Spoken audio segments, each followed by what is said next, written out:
Good evening. I am Jay Ponte, Director of Campaigns at Turn Left. Thank you for tuning in to our Turn Left Stop the Camps live stream, which is part of our national Fight for Your Rights campaign.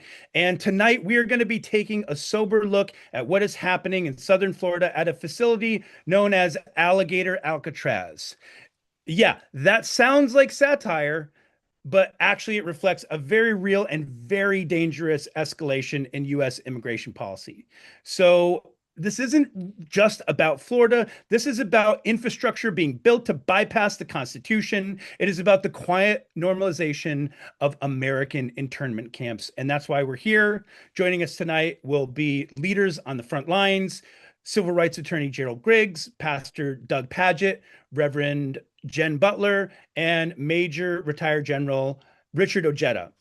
And this is all part of our continuing work to stop the camps, because the question isn't whether more Alligator Alcatraz internment camps will be built, and they are trying to roll this out nationwide after greenlighting billions in spending.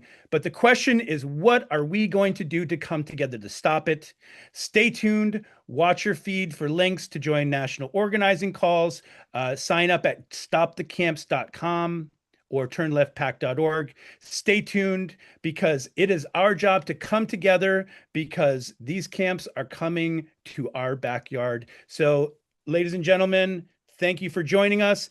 And we're going to start off with a clip of Florida Governor Ron DeSantis. Governor Ron DeSantis says the facility in Northeast Florida would hold around 2,000 detainees, but it's unclear how quickly it might open. However, he says the process for finding vendors is already underway and that the goal is to help the federal government with immigration enforcement. And that's part of the reason why on any given day, the number of arrests of illegal aliens throughout the country, 15 to 20% are just Florida alone. So we're punching way above our weight class on that. But some in Jacksonville disagree, dozens holding their signs and chanting to the crowd, hoping to shut down the plans for the Florida National Guard training base. Camp Landing is a place where soldiers train to defend freedom. Turning it into a site to cage immigrants, people seeking protection, hope, and opportunity, is a disgrace. Very disturbing. But I am honored to welcome my first guest tonight. Gerald Griggs is a longtime defender and civil rights attorney. He joined Turn Left as a national spokesman this year, and tonight he's offering historical and legal perspective on the ICE detention centers run by private prison corporations. Ladies and gentlemen, welcome my friend, Gerald Griggs. Great to be with you, Jay. Good to see you, Gerald. How are you? Doing wonderful, brother. How you doing? Good. How's it going down in Georgia? It's going. Yeah. So, Gerald, you and I have worked together a little bit on voting rights campaigns where they've been trying to strip Georgia citizens and citizens across the country, especially in Black and brown communities, of voting rights.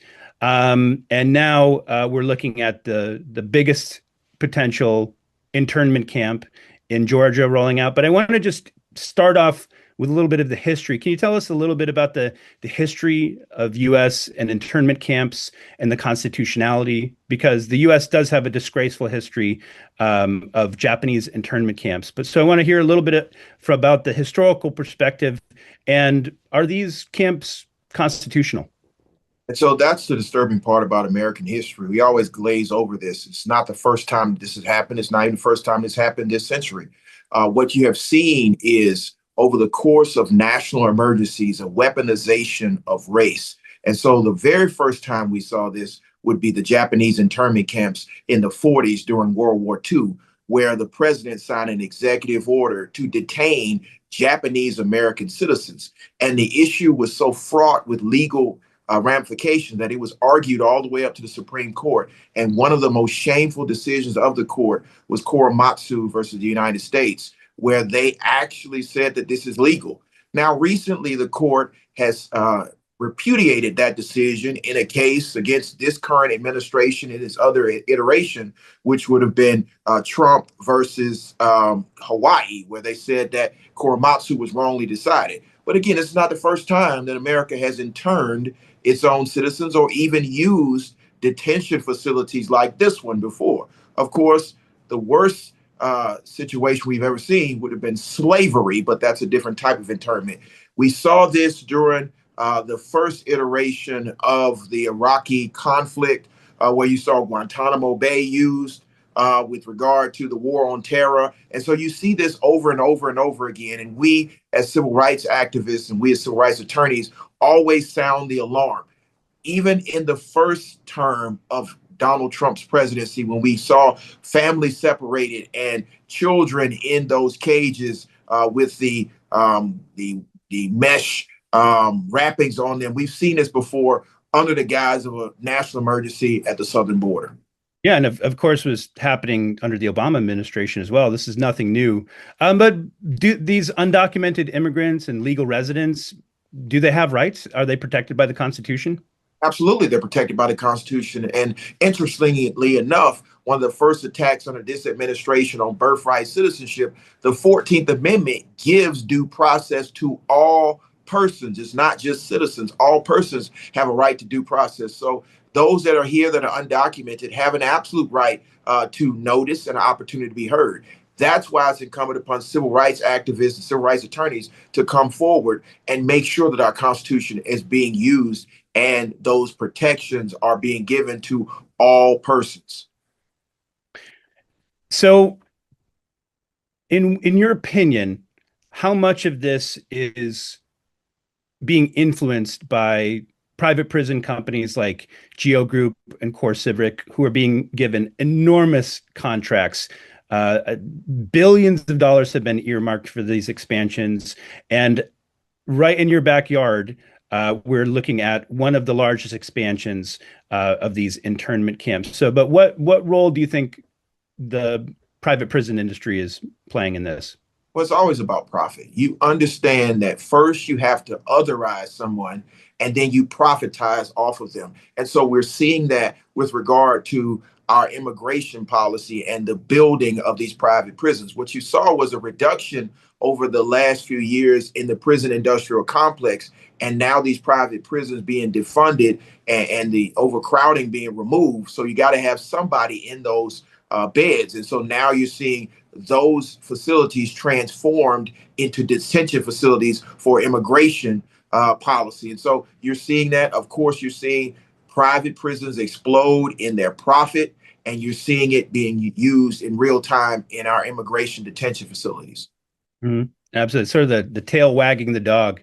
Absolutely. And we're seeing also the militarization of the mobilization of our military on U.S. soil against U.S. citizens, which I believe is a violation of posse comitatus. But can you tell us a little bit about the constitutionality of how the military, the National Guard, and of course Trump's ICE Gestapo is being mobilized against U.S. citizens who are demonstrating their right to free speech and free public assembly? Can you talk a little bit about that?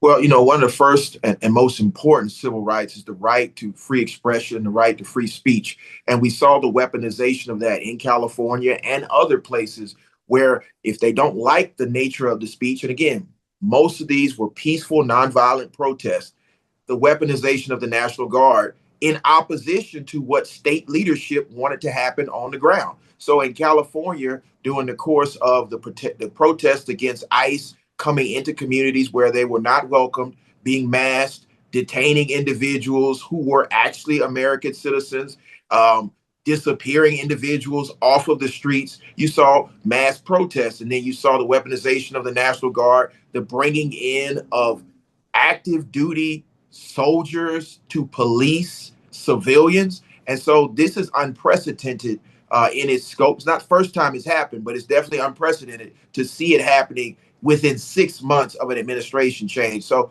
we believe that this is a violation of people's First Amendment rights. It's a violation of people's Fourth Amendment rights. Of course, it's a violation of 14th Amendment with regard to the individuals that are being detained, both American citizens and those that are undocumented. And you're also seeing individuals being removed in violation of court orders and being taken to other countries. And then the administration saying, well, they're outside of American jurisdiction, so we can't return them. So we're seeing wholesale ripping apart of our constitutional norms. Yeah. And of course, in some of these cases, you have legal residents who are simply voicing their opinions in op-eds about U.S. foreign policy, and foreign agents essentially, some of these lobby groups are influencing U.S. policy to have these legal residents detained and removed. So it's very disturbing. Gerald, what's happening on the front lines? What is your strategy, and what can people do about it? Well, there's massive mobilization happening on the front lines. Just this weekend, you saw all of the protests for rage against the regime. You saw 400 protests all over the country, thousands of people pushing back on the tactics that are being used by ICE and making sure that our local government understands that they have the absolute power to push back against this. And so what we're calling on people to do is not only peacefully protest, but to bring your grievances directly to your local elected officials. Mayors have the ability to not allow ICE in. Governors have the ability to not allow ICE in. Judges have the ability to not allow ICE in, because if they don't have a warrant and they don't have the legal authority to be where they are, they can't use these extrajudicial tactics to snatch up individuals and violate individuals' constitutional rights. So we're calling on individuals to call out their local mayors, call out their local officials, call out their governors to stop the weaponization of local law enforcement to do the bidding of the federal government. Now the federal government has gone rogue and is not following the Constitution. It's incumbent upon local actors to uphold the protections of the Constitution. Absolutely. And Gerald, I'm really excited. We're going to be in New Orleans at Netroots on a panel talking about the 14th Amendment. It's just always such an honor to work with you. I really respect everything you do and who you are. And I just want to thank you for joining us and for your courage. I'm just really grateful. Thank you for joining us, Gerald. Thank you for having me. I'm looking forward to being with you in New Orleans. Thanks again for tuning in to Turn Left's Stop the Camps live stream. At Turn Left, we blend fearless messaging, grassroots organizing, and tactical tech to lift progressive working class champions in districts often dismissed in mainstream politics. We expose corporate corruption and counter right-wing propaganda with rapid response media and local outreach strategies, particularly in red and rural areas where voters are often ignored. What we're trying to do basically is to shift public discourse. We're trying to elect leaders who prioritize everyday people, not the wealthy special interests, and build a democracy that works for everyone. And right now, I want to bring on a few of our team members. We're going to bring on Corey Archibald, who is a former board chair of Brand New Congress, advisor to well over 200 candidates for federal office, including AOC, Cori Bush, Jamal Bowman, Maxwell Frost, and others. And she currently serves as the communication director for Turn Left. Everyone welcome Corey Archibald. Thank you, Jay. I appreciate it. Yeah. Look, I just want to take a moment first to thank everybody who is participating in this call right now. And I don't just mean the people on the call with me, I mean everybody who is also watching. Look, I've worked with most of the people on this call for years already. We've worked across multiple campaigns, different organizations, different projects, and all of us are very busy people. Nobody's hurting for extra work to do. But we pulled this effort together tonight because in the course of our work together, we discovered something pretty shocking, and that is that very few people know about what's actually going on inside Trump's internment camps. And I mean, even people who are politically engaged, people who are paying attention, people who want to know what is happening. Probably a lot of you on this call right now, even people like that are missing a lot of the details. So I want to just take a second and talk about the conditions inside one of these camps, and that's the one that they've been calling Alligator Alcatraz. And we can go ahead and pull up the news clips for this. So they are withholding medication and medical treatment from people that are being detained. They are limiting food to 1 meal per day. And when they serve that food, it's full of maggots and worms. The tents are flooding. There's no AC. And FYI, the high this week in South Florida was 97 degrees. They're being forced to go days without being allowed to have a shower or change clothes. The toilets aren't flushing properly, and they're spilling sewage all over the floor, the same floor of the space that they're sleeping in. by the way. Some people are being forced to sleep on hard concrete. They're keeping the lights on 24/7, which is, by the way, a tactic that they had used in Guantanamo Bay when they were detaining people in the George W. Bush era. They confiscated one man's Bible, and they told him, here there is no right to religion. They're not letting their lawyers see them. They won't let their families see them. Some of them are U.S. citizens. Most of them have no criminal convictions. One of them was a 15-year-old child. And that is just what we have been allowed to know. So I want to let that sink in for a second. And MAGA thinks that this is funny. They're laughing about this. They think this is so funny that they are selling merch for it. Official Republican Party campaign merchandise is being sold to brag and celebrate the idea of people being mauled to death by alligators. That's what's happening at that one camp in South Florida that they call Alligator Alcatraz. But guess what? They're building a lot more. If you want, you can go ahead and pull up the map here that we have. Look, there's already a lot of ICE facilities all over the place.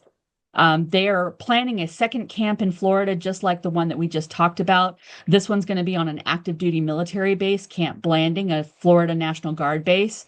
There's a facility being built in Folkston, Georgia. That's going to be the largest facility, the largest processing facility in the country. Baldwin, Michigan, the largest one in the Midwest, is already open and operational. Kern County, California, is one being produced by or being set up, I believe, by Core Civic.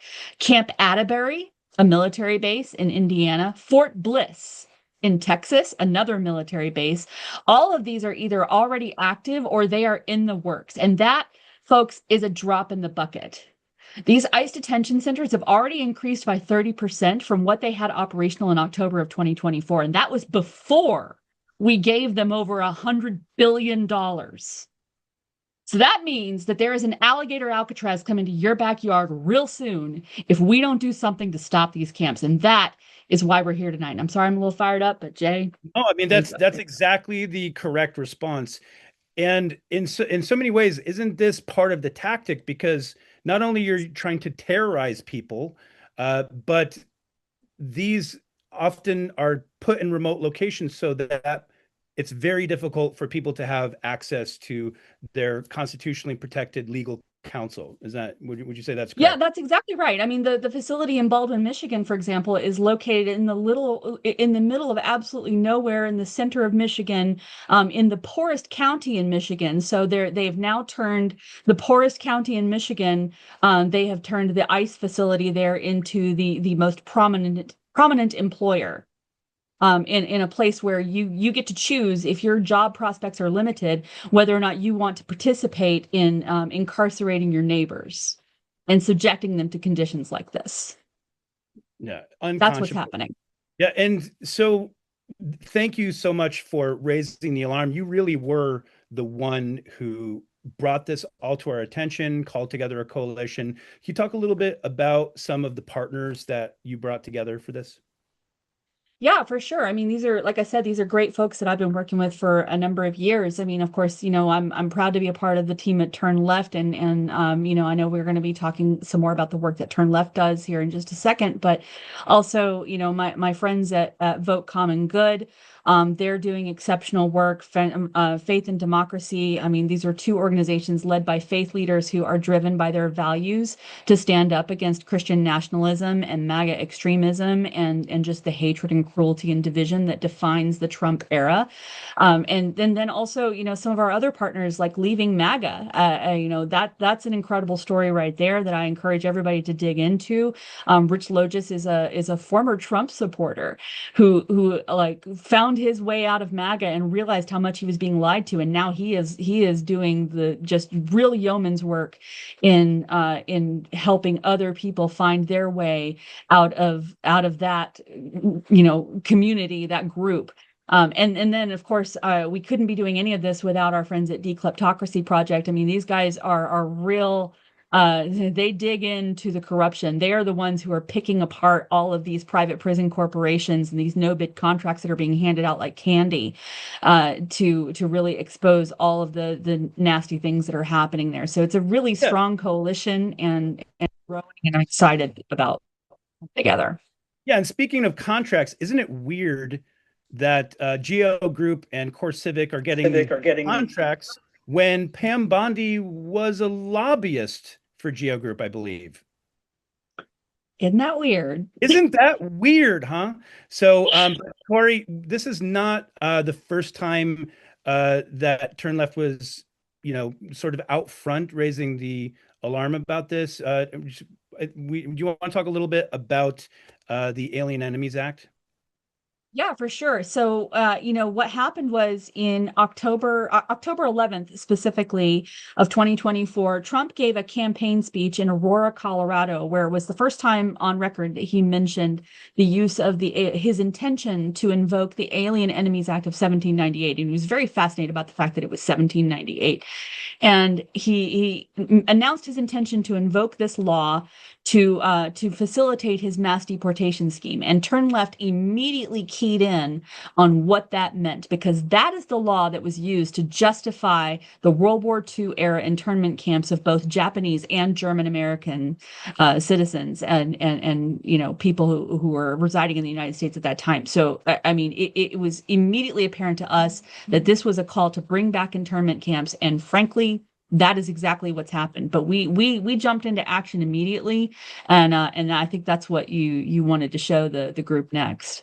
Yeah. So, if you can just set up the ad, what are we? Yeah, so we like I said, Trump gave that speech on October 11th of 2024, and within a week we had this ad that you're about to see running in critical swing districts to help turn out Democratic voters and help them understand the stakes of the election, that if they didn't show up and vote, that we would be dealing with internment camps like this. So that's the ad that we put together, and let's play it for the group. In 1942, America invoked the Alien Enemies Act and imprisoned thousands of innocent people in camps like this. Sound familiar?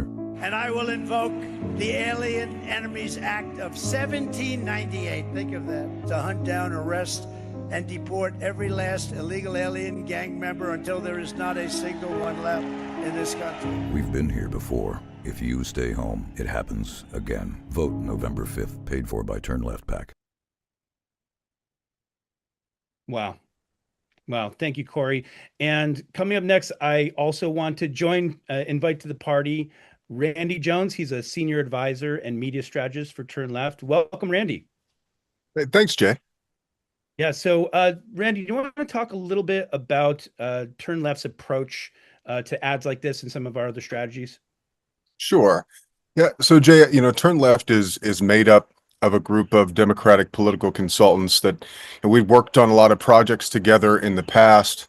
And in order to explain why Turn Left is different and how we're able to do these ads differently, I think it's important to talk about what the American political system and the industry that is the American political system has become, why it's broken, and how we're kind of subverting that. But right now, when a donor gives $5, $500, $5,000 to a campaign, you've got a payment processor that takes a piece of that. Then goes to the campaign, then you've got the consulting firm that writes the ad, and then you've got all these people down the line, and that donation gets watered down over time. But with Turn Left, when we came together, we said, this is our chance, this is our moment for us to create messages, create images that we feel will resonate best with the American public, and cut all those middlemen out, and take those donations and put them straight onto televisions, put them straight onto iPhones, put them straight onto Facebook pages, and deliver that message while maximizing the donors' potential to have their dollars go as far as they want. Yeah, and let's talk a little bit about your background. You're a veteran media strategist. You were press secretary for Andrew Yang. And why do you think this is important? Well, I think it's important not only just the mechanism that we're coming with, but it's also the language that we're coming with. I think a big reason why this group of people at Turn Left work so well together, and frankly, why we decided to do this in the first place, is we were really tired of Democrats going to a rock fight with a damn throw pillow, Jay.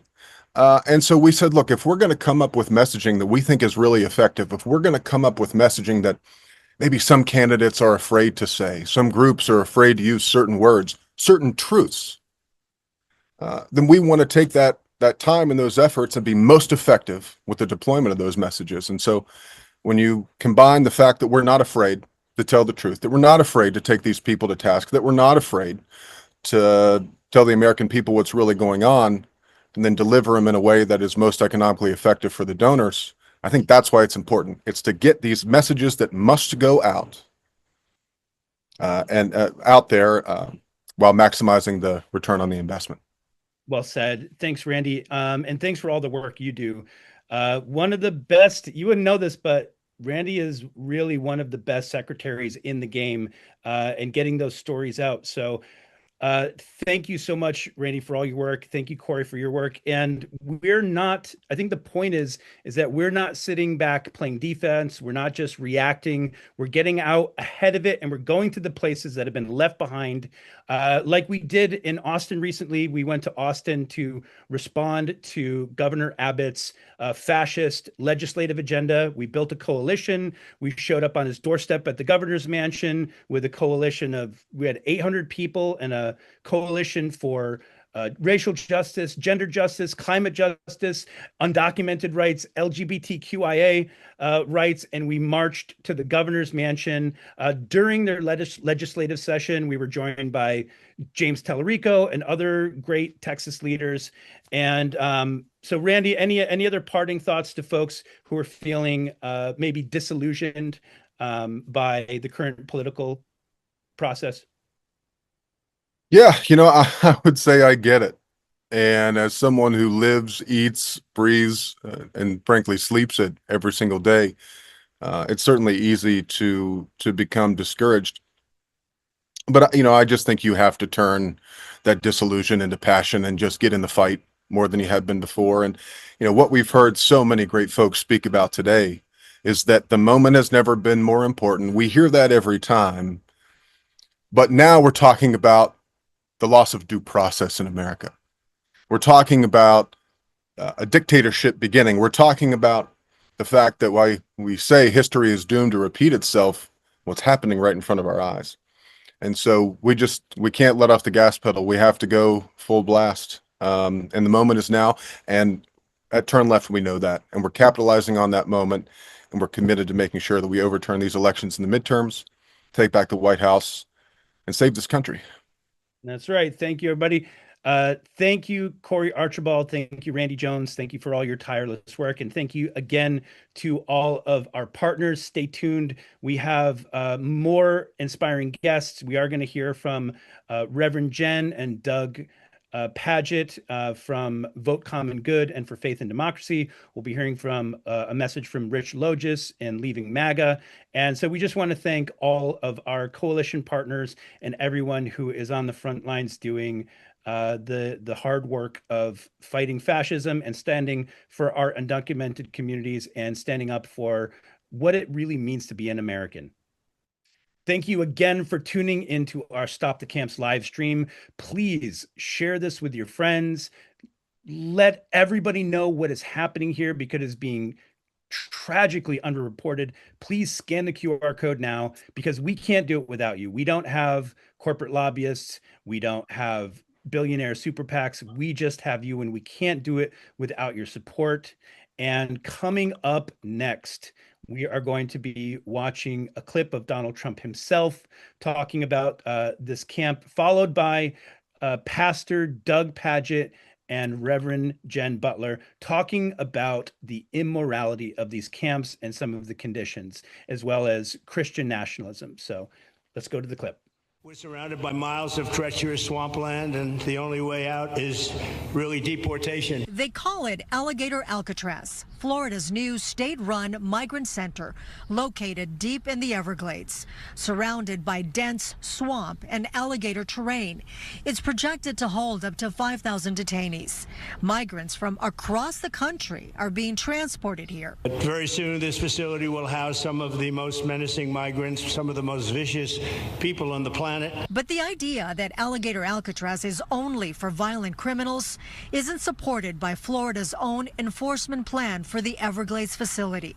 It spells out how to handle kids, pregnant women, seniors, and families, regardless of criminal history. Undocumented immigrants without criminal convictions could end up in a remote detention center surrounded by alligators.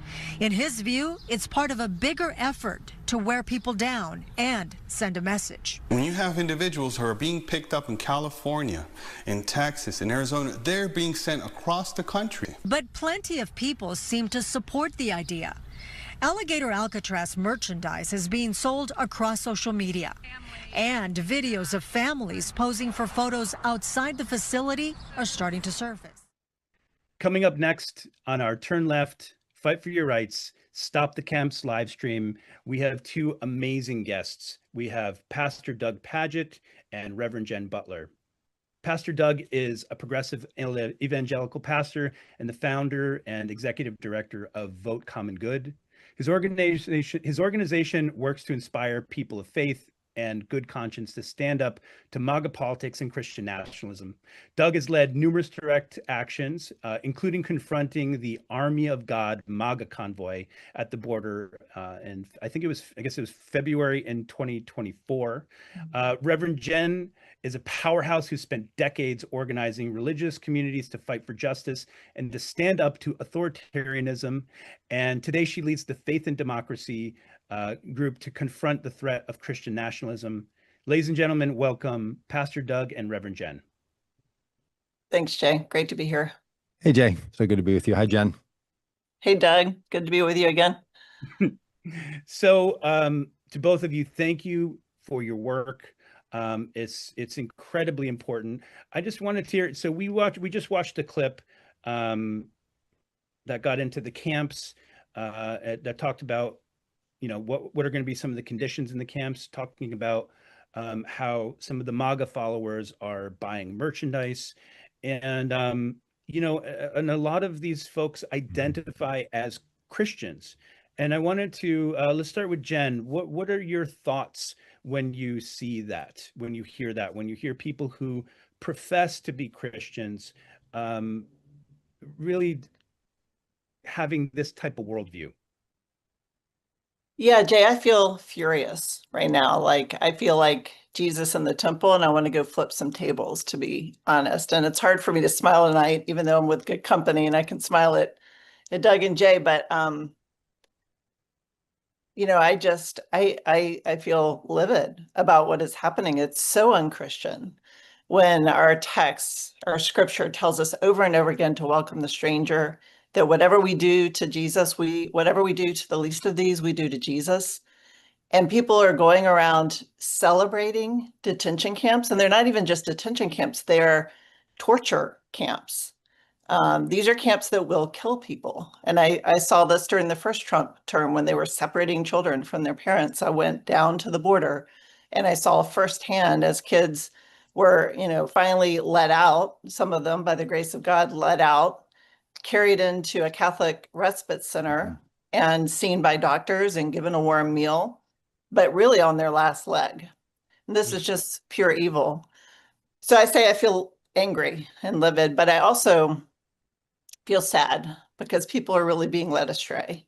You know, and so I do, when I stop and take a few deep breaths, I also feel desperate because people are being led astray. This is not the Christian faith.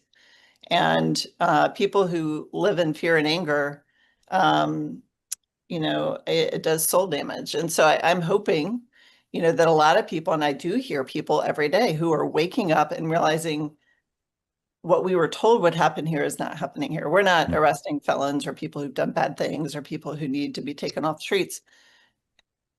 I'm reading a news report that the daughter of a colleague was just snatched off the streets in New York, an Episcopal priest, just yesterday. And she had done nothing wrong. She's done all the things she's supposed to do to comply with the law. So that's how I feel. I'll pause and take a deep breath, but I feel angry, and I feel a sort of desperateness for Christian brothers and sisters that are being deluded and led astray by this president. Yeah, and hopefully, as we heard from Richard Logis in and Leaving MAGA, more people will connect to their conscience and realize that we are all God's children and everyone deserves dignity. And Pastor Doug, I want to hear a little bit more about your experience confronting MAGA extremists and the army of God. Yeah, that was an important day when a group of people who decided they were the army of God wanted to put together a truck convoy and go to Eagle Pass, Texas, in the border of West Texas, to put up a militia to protect the country against people that they thought should not be allowed in this country. That's not how we run a country. We don't have militias. We don't have self-proclaimed armies of God. But they were going to support then, the governor of Texas and the presidential candidate who became the president in the election that same year. And we went down to raise a voice because so often people of faith need to speak up. And it's very tempting for people of faith to think that they don't want to pick a side. But you pick the side of justice and you pick the side of goodness. And if that means you're on the wrong side of someone's political opinion, well, then you stand firm in your faith. And I'll just say, as a pastor and as a person of faith, I cannot stay silent while our government turns detention centers into tools of fear. These are really modern day monuments to cruelty. And that's the intention, right? They're not holding spaces designed for immigrant processing. They are designed to intimidate and to threaten and to dehumanize. And because I'm a Christian, my gospel of Jesus teaches me to see the image of God in everyone. Many religions teach this. And the humanist concept of reciprocity calls us to care for another as we would want to be cared for. This is basic human goodness. And these detention centers are not being used for processing. They are designed to punish. They're designed to be a visible threat to scare others. So we've moved from any governance into cruelty. And this is a tactic. It's a tactic not of justice, but of dominance. And we have to say really clearly, this is not how a lawful country behaves, right? This isn't what justice looks like, because we don't even know what's going on in these places. We don't even know, in the place they want to call Alligator Alcatraz, who's there. As Jen brought up, there are people there who were put in this country legally, brought in this country by the legal process, and then their visa expired. And Jay, so many people know this, that once your visa expires, to get it renewed, you have to go back to your country of origin and reapply and pay all of these huge fees. And maybe the process will get to your application and allow you to come back in the country. But most likely it doesn't. Well, so people end that, up in our country legally, and then they want to stay longer than their determined visa time because they're working and they're building a family, and they can't. And that doesn't make them criminals. That makes our system unlawful. Well, So not we have only an that, unlawful you have ICE going to hearings where people are trying to do the right thing. Like, they're literally trying to do the right thing. They're trying to follow the law. And ICE is going to hearings. They're going to court hearings and intercepting them. Which is crazy. And so, Reverend Jen, you talked about Jesus flipping over the tables of the money changers. Speaking of which, what are your thoughts on the fact that so much of this is motivated by Geo Group and Core Civic, these giant private prison centers who are getting billions and billions and billions in federal contracts to roll out these internment camps all over the country. What are your thoughts on that? Yeah, that's why that temple story is so perfect, because it comes down to economic exploitation and greed. And what we see with the democratic backsliding that's happening here, and Trump wanting to be a king or an autocrat, what it ultimately has to do with is money and greed. this is just a resource capture. Trump is making a load of money off of this presidency, and these contractors are making a lot of money off of this unconstitutional move around detention centers. And so that's why some people stay silent. They get bought off and they see themselves benefiting from this system. And so we need to call that out. And I think that's what Jesus was doing in the temple. This was a system of economic exploitation, and they were using a place of worship. They were using religion to exploit people economically. The Roman Empire was brutal economically, and that just infuriated Jesus. He normally led with compassion and empathy for all, but in that moment, he wanted to reverse the system. He wanted to take that system down. And I think that's what we're called to do in this moment, is to challenge the system, to expose the system for what it is, and to resist it in each of our communities. And I do see faith communities stepping up. I was just reading the words of a Baptist pastor who I know in Texas, who has been accompanying families and standing outside detention centers. It's something we want to do by coming together on this program. We're working to take this system down, to turn the tables over, and to call it what it is. I can walk outside my door here in Virginia and everything feels normal on one level. The birds are singing, it looks gorgeous, the heat wave is finally gone. But I know as a pastor and talking to other pastors, what's going on out there underneath, because our parishioners are being taken. Other clergy are being taken. As I said earlier, the daughter of a priest in New York City was just taken yesterday. And she was there doing what they told her to do, checking in on her visa and trying to get her citizenship. And she was told that was okay. And she even left the courthouse having been told she was fine and she was okay. And they took her off the sidewalk. No due process. They're not even supposed to take her under our law. So people are just willy-nilly being rounded up and thrown in the worst possible circumstances. You saw the pictures in that film that y'all showed. The worst possible circumstances anybody could imagine. And it harkens back to other times in our history where we've done that, around World War II with Japanese citizens and German citizens, unfairly putting them in prison camps here and taking their land. What was behind that, in the case of at least the Japanese in California, agricultural wanted their land. Business owners wanted their land. They put them in camps, they took their resources, and there was no reason to do that.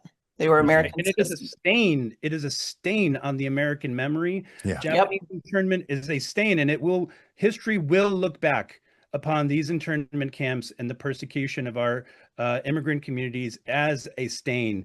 And I would love to hear, in closing, Pastor Doug, thank you, by the way, for being part of our coalition and your leadership in this coalition to get boots on the ground, not just talking about it, not just sending emails, but also getting into the front lines.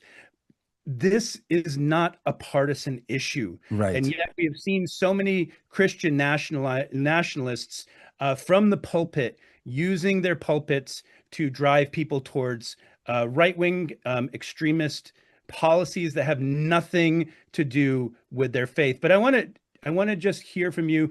What is your message to people, whether it is trying to talk to family members, whether it's talking to those faith leaders? How do we get through to help them realize that this is not in alignment with our moral conscience? This is not who we are. It is un-American. It is un-Christian. So how do you get through? And Doug, how do you get through to people? Well, the first step to that, and thank you for that question, is to be willing to say something. And a lot of times people don't want to talk about politics, especially something as complicated as immigration, because they don't know, right? They're themselves, a lot of people who would oppose what Donald Trump is doing, they'd oppose what ICE is doing. The details of all this it's really complicated. And so people feel limited in what they can say. So then they hear the president say something, or they hear a faith leader say something, and they just assume that those people are speaking with honor, that they're truth tellers. And so often they're not. Maybe it's because they're uninformed or because they're choosing to misinform people. So it's important that we learn a few things. And what we advise is figure out what you want to know. Do you want to know about the immigration processes that exist? Do you want to know about internment camps? like Alligator Alcatraz? Do you want to know what it takes for someone to enter the country legally or stay? Pick an area to learn about so that you can know something, because knowing builds confidence. When Absolutely. we feel passion and we feel uninformed, it just burns inside of us.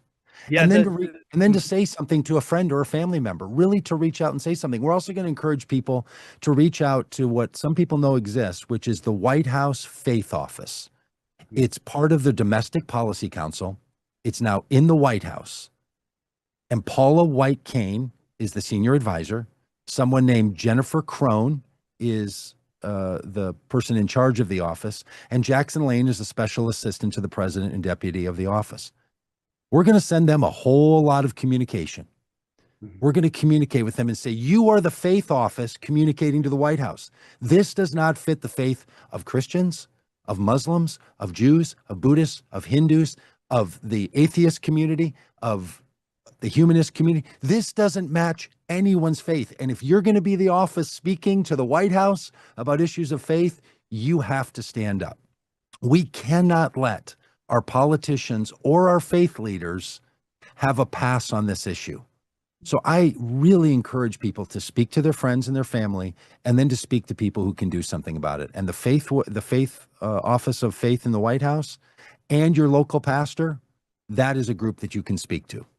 Absolutely. And these laws can be very complex. The process can be complex, but what is not complex is that every person on American soil has the right to due process. Every single one is protected by the Constitution. Now, Pam Bondi may not like it. Donald Trump may not like it, but they in fact do have the right by the 14th Amendment, by the 4th Amendment, by the entire Constitution to due process. They have their right to their day in court. They have their right. They do have basic rights no matter what anyone tells you. Yeah. So make sure that everybody knows that. So, Jay, that's a great point. Can I tell you, do you know what is complicated?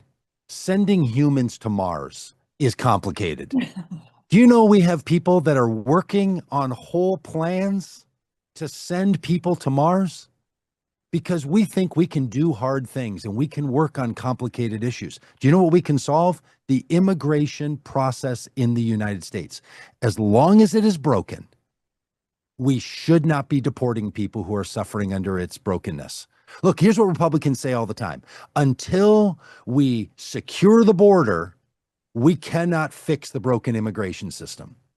They have spent $600 billion securing the border.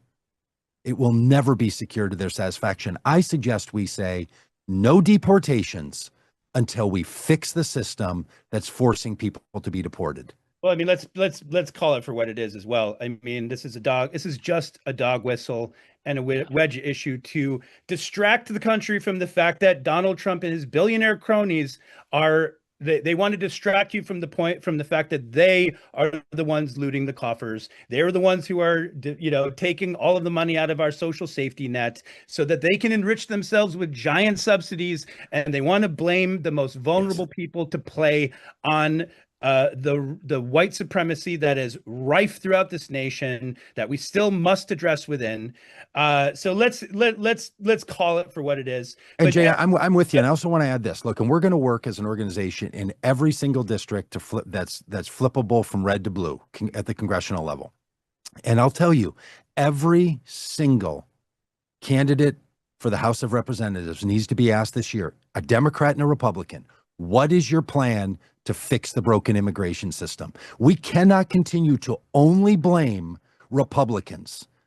Democrats have had control of our government and have not fixed this broken system. They cannot have a pass on it any longer. Yeah, we used to call Obama the deporter in chief. Like Donald Trump's first term numbers didn't come close to President Obama. So that his first 100-day numbers hasn't matched Biden's first 100-day number of deportations. So look, we need to fix the system. And this has become not a left or right issue. This has become a we the people issue.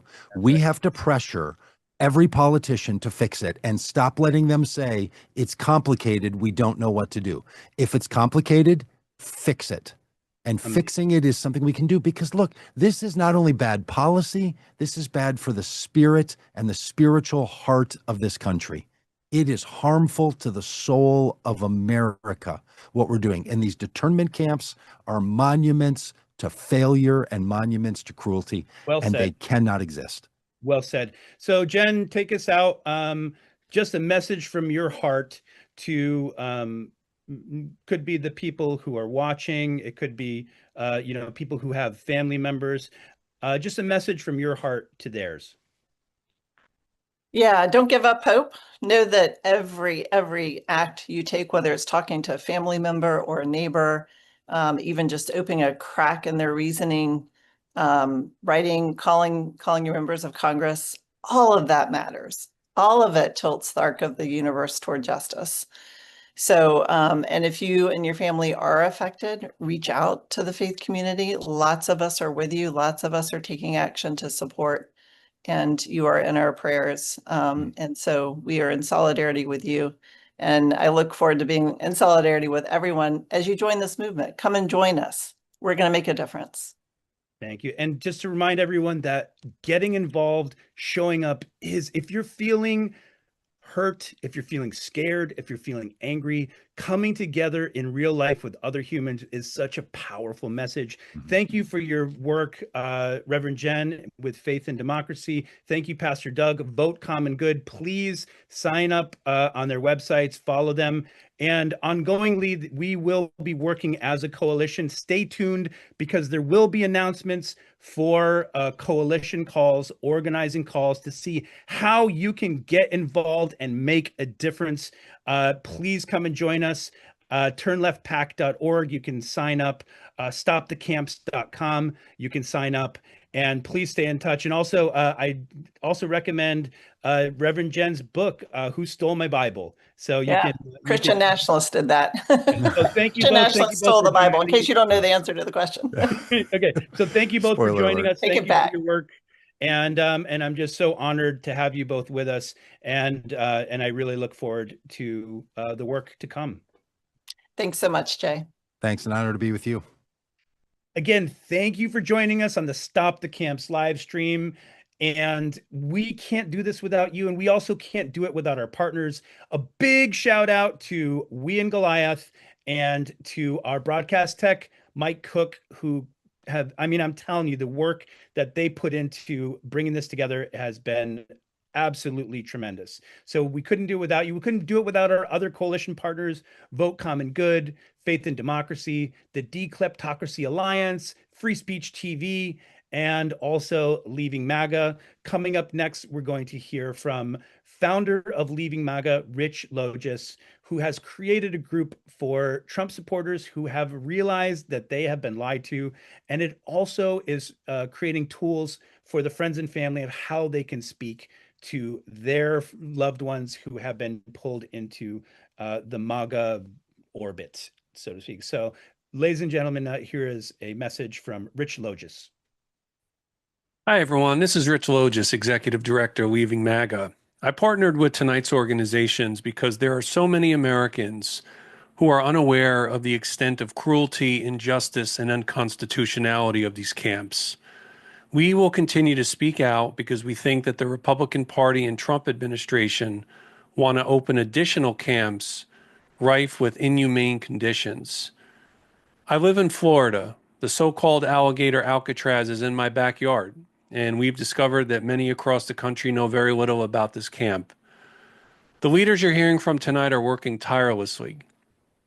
Americans need to know what's happening on the ground, and the information tonight will provide a plan of action.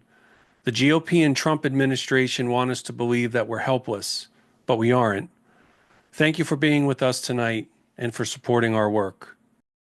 So stay tuned, everybody. We have a real treat. Retired Major Richard Ojeda is going to be with us. He is a firebrand, very inspiring. We're going to be talking about how the U.S. military is being mobilized against U.S. citizens.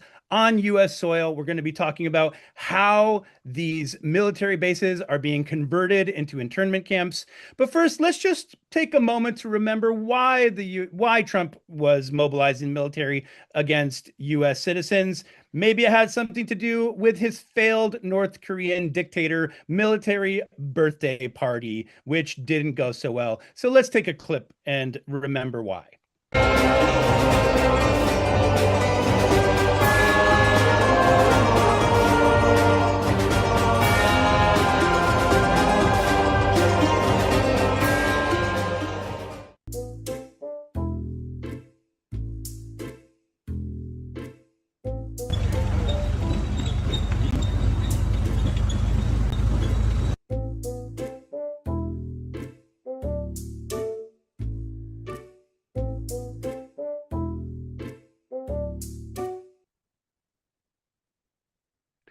Yeah, so it didn't go so well for him. And we're going to be talking to Richard about how not all of our military is in alignment with the commander-in-chief's fascist and racist policies against our undocumented communities and against our American citizens.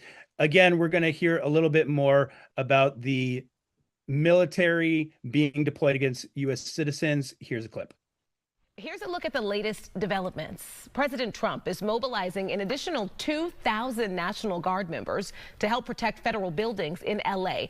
We can tell you that the National Guard is stationed here around federal buildings. We're just outside the detention center. You can see them there. Take a look. About 700 U.S. Marines from the 2nd Battalion, 7th Marine Regiment out of 29 Palms received weekend orders and are on the way, expected to arrive this morning. That according to U.S. Northern Command, which confirmed that those Marines will support the more than 2,000 National Guard troops already activated across the area.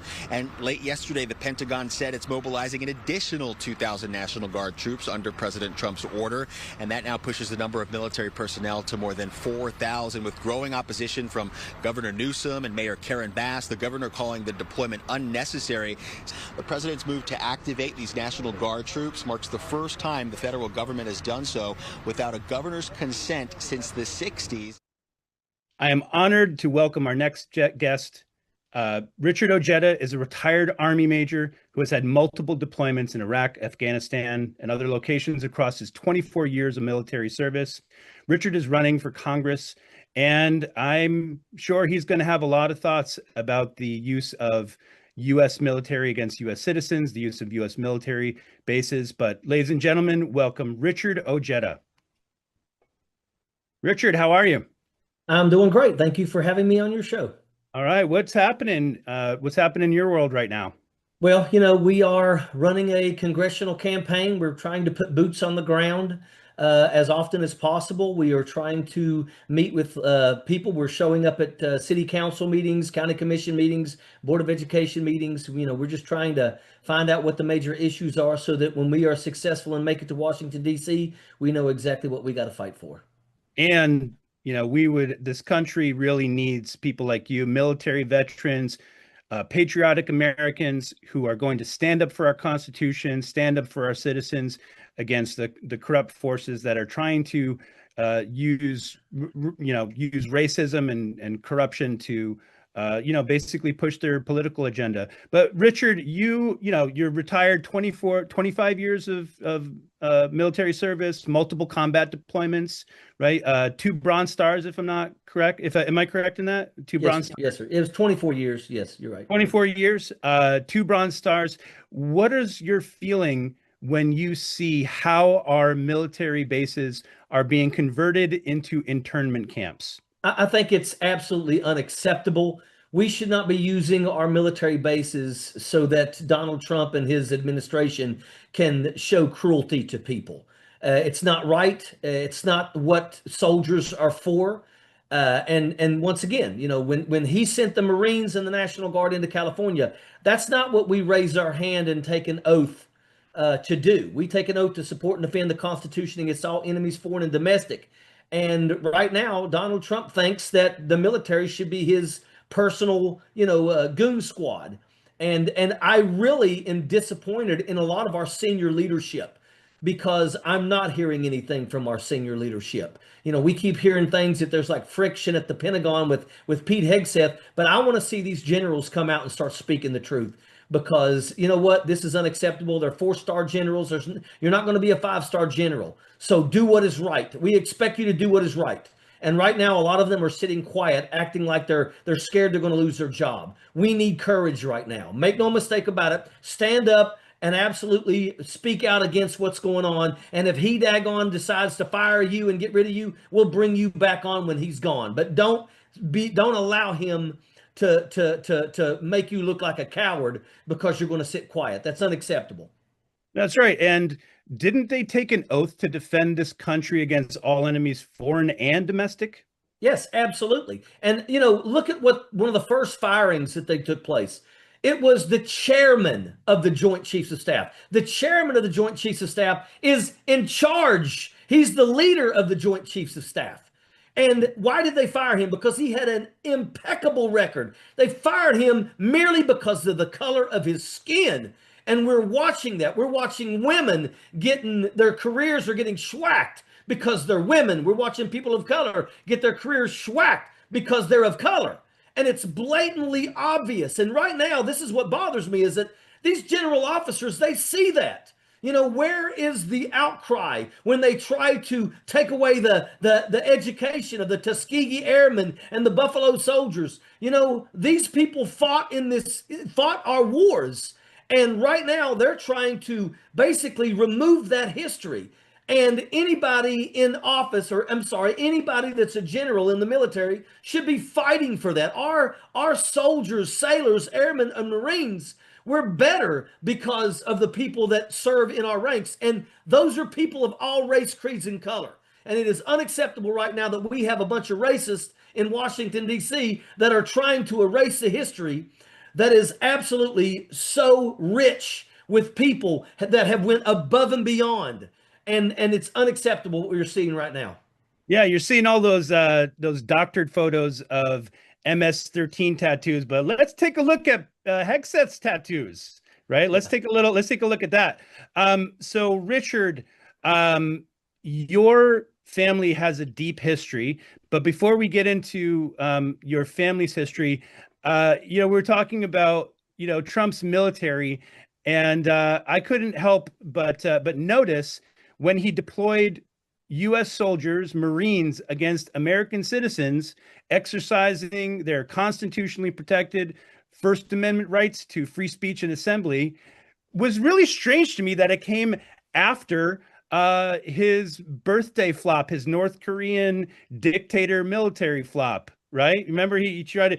And what did you think when you saw the soldiers during that failed birthday parade, you know, marching out of step? What did that tell you?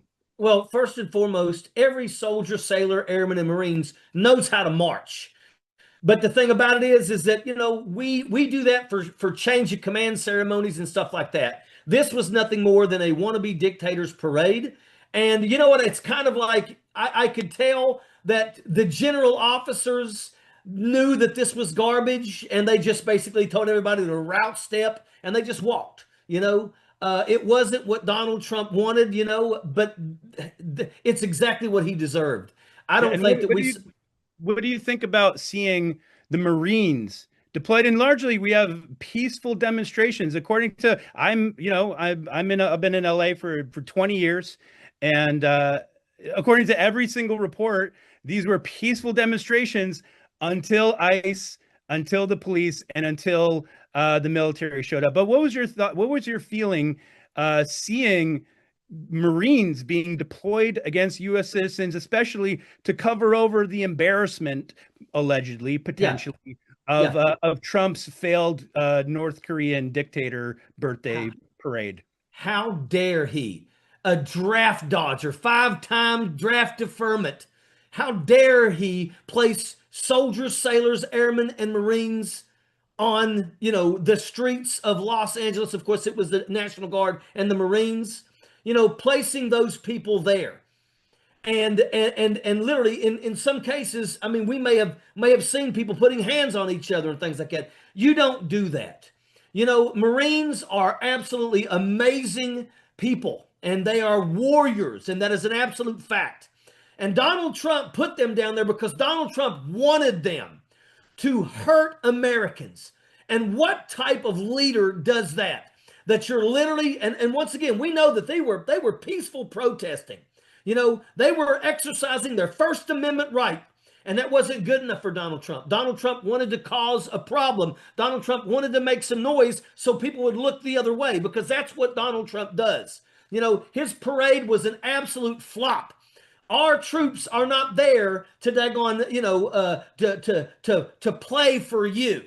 And that's exactly what this was. And I'm hoping that it was so bad that he's not going to try to do this every year. But make no mistake about it, he will. He will try to make every year the birthdays of the Army, the Marines, to try to do his little parades for himself. And it's unacceptable. It's not what we do. It's not what our soldiers join the military for, period. Certainly not befitting of a commander in chief. No. So Richard, your family has this actually is a really deep connection to your family. Your grandfather, as I understand, immigrated from, was it Jalisco, from Mexico? Yep. Jalisco, Mexico. And so this is really part of your family.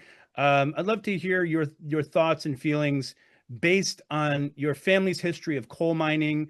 You know, we're basically rooted in working class struggle. How does your family's history inform your perspective on this immigration enforcement and the cost of these detention centers? Well, you know, immigrants have put in the work. Immigrants work. And I'm going to tell you right now, Mexican people work hard. They're very hardworking. They're very family oriented. You know, when I was a kid growing up, every Sunday, the entire family had to show up at my grandfather's house. And if you didn't show up the next week, you're going to have to stand in front of the entire family and explain why you wasn't there. You know, the family was a poor family. They were very poor, you know, and coal mining was the way of life. And coal mining, if you know how coal miners were treated and how they're still treated to this day, it's a pretty rough life. But, you know, that was what my family did. Today, you know, if my grandfather was alive, they would be targeting him, you know, and that's just, it's not right. It's not right. And just, you know, it's so sad because I know that families are being uprooted. And what's really sad is that, you know, you have Latinos and Hispanic people that absolutely have been in this country, and a lot of them actually supported Donald Trump. Now, you know, I don't want to sit and throw stones at them because they supported Donald Trump, but now they're starting to wake up and realize that it was all a trick. It was to try to dupe them out of their votes. But now that he's in for his second term, he's going after these people and he's trying to remove them. He has already removed the protections of Nicaraguans, Hondurans, of Cubans. You know, I've already heard them talking about basically removing the protections of our interpreters. Do you know how important our interpreters were in Afghanistan? We would have never accomplished the first mission if it wasn't for our interpreters. I've got interpreters that shed blood, that were shot. And literally, we worked for 10 years and we finally got them to America. And right now, I am contacting them and saying, you got to please keep in touch with me. If you go anywhere, I've got to make sure that we know. Because if you disappear, we've got to try to find you quickly because they could literally put you in a gulag someplace in El Salvador. And that's unacceptable.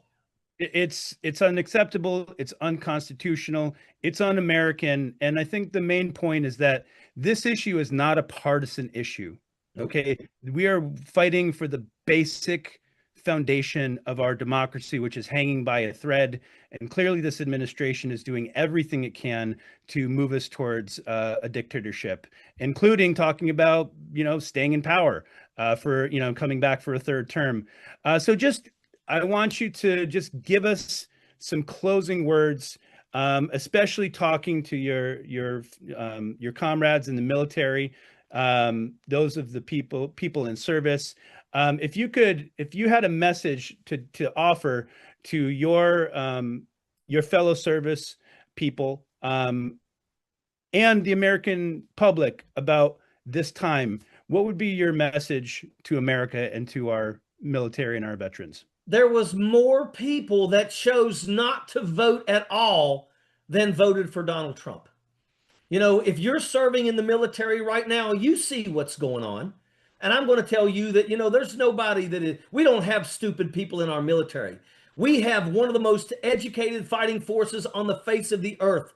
And it's time for people to start realizing that, you know what, you participate in making sure that we have freedom, but you also need to vote to make sure that we have freedom.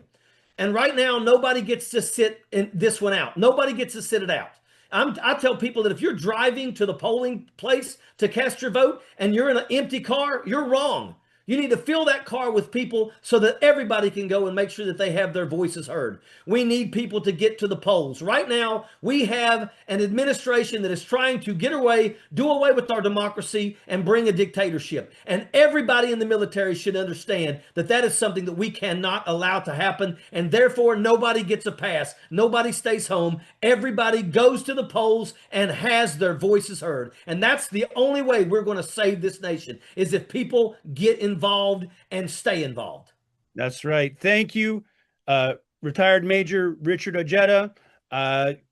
Wishing you the best in your race. We need more people like you standing up for Americans, standing up for our rights. And that is why we're doing this broadcast, to to sound the alarm and encourage people not only to vote, not only to get into the electoral process, but to join our coalition in standing up and getting boots on the ground, doing direct actions to stop these immoral, expensive, and illegal internment camps. But Richard, thank you for your service, and thank you for all you do.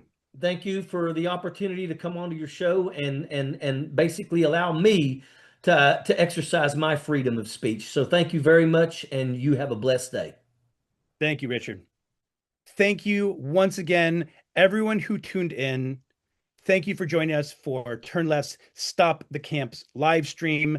Please stay connected, stay in touch, sound the alarm, call your representatives, call the press, and follow us at stopthecamps.com. Sign up so that you can stay in touch to hear about organizing calls and more mobilizations and what we're going to be doing on the ground. Also go to turnleftpac.org to stay informed. We want to thank all of our amazing partners, We and Goliath, our broadcast tech, Mike Cook. We want to thank Vote Common Good, Faith and Democracy, the Dekleptocracy Alliance, Leaving MAGA, Free Speech TV, our wonderful speakers, Gerald Griggs, Doug Paget, Reverend Jen, Corey Archibald, Randy Jones, the entire Turn Left team, Major Richard Ojeda, and please thank yourself for showing up. This is what's going to take for us as Americans to meet this moment and this moral crisis.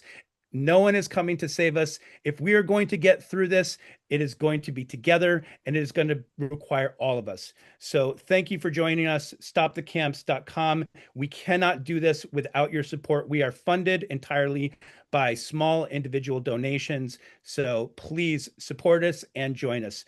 But thank you, everyone, for tuning in. My name is Jay Ponte, Director of Campaigns for Turn Left PAC.